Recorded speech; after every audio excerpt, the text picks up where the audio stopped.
नमस्कार साथियों। अगर आपका बच्चा आपको आधी रात को उठकर अपनी मौत की कहानी सुनाए तो आपको कैसा लगेगा? आपको यह सपना लगेगा या फिर आप डर जाएंगे? आरव सिर्फ 5 साल का था, लेकिन उसकी आंखों में दर्द 35 साल के आदमी का था। और उसने जो बताया वो सिर्फ कहानी नहीं थी। आरव बचपन से अलग था। वो और बच्चों की तरह नहीं था। उसे अंधेरे से डर नहीं लगता था और उसे तेज गाड़ियों की आवाज सुनकर पैनिक अटैक आ जाता था। एक दिन उसने अपनी माँ से कहा कि माँ, मैं शादी कर चुका हूँ। तो उसकी माँ हंसने लगी, लेकिन वो सीरियस था। उसने कहा कि मेरी पत्नी का नाम सविता है और मेरी बेटी का नाम पायल है।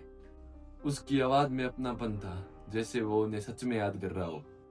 हर रात वही सपना, बारिश, सड़क और ट्रक की वही लाइट और ब्रेक फेल, और वो चिल्लाता कि मुझे बचाओ, मुझे बचाओ, मेरी बेटी का ख्याल रखना। एक रात को जब वह सो रहा था तो वो अपने पिता का हाथ पकड़कर बोला, इस बार भी वही हुआ। मैं स्टीयरिंग में फंस गया था।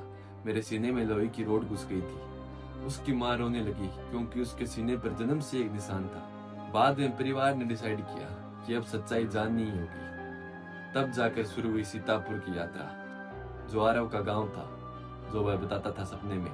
पूरे रास्ते आरव शांत था, जैसे वो अपने घर लौट रहा हो। शहर में पहुंचते ही उसने रास्ता बताना शुरू किया कि बाएं मुड़ो, यहीं पे पास में एक पान की दुकान है।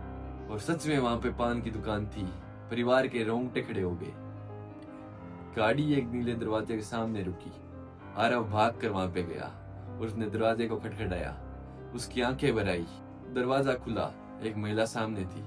आरव फुसफुसाया कि सविता। महिला का चेहरा पीला पड़ गया। उसके पति राजेश की मृत्यु आज से ठीक 7 साल पहले भी थी, वो भी एक्सीडेंट में।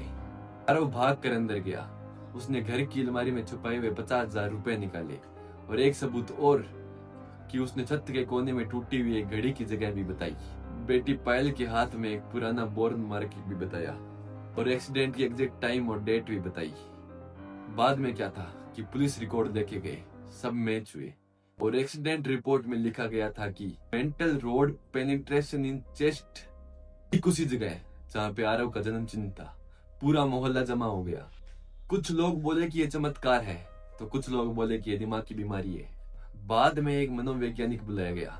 उसने कहा कि children sometime create fantasy identities, लेकिन सबसे बड़ा सवाल ये है कि इतनी हिडन आइडेंटिटीज याद कैसे? हिडन मनी लोकेशन कैसे पता? ओल्ड निकनेम्स कैसे पता? मनोवैज्ञानिक भी हैरान था, कंफ्यूज था। खबर फैल गई लोकल न्यूज और लोकल टीवी चैनल्स पर। कैमरामैन आए। आरव थोड़ा अनकंफर्टेबल सा हो गया। धीरे धीरे पुरानी यादें फेड इन होने लगी, जैसे आत्मा ने अपना काम पूरा कर लिया हो। 6 महीने बाद वो सब कुछ भूल चुका था, सिर्फ जन्म चिन्ह बाकी था। अब बात करते हैं इस कहानी के आध्यात्मिक पहलू के बारे में, कि क्या पुनर्जन्म सच है तो हमारे कर्म अमर है, मौत का कोई अंत नहीं है और जीवन एक चक्र है। और शायद हम 500 साल पहले भी यहाँ पे थे और 500 साल बाद में भी यहाँ पे रहेंगे। अगर ये कहानी आपको सोचने पर मजबूर करती है तो हमारे चैनल को सब्सक्राइब कीजिए।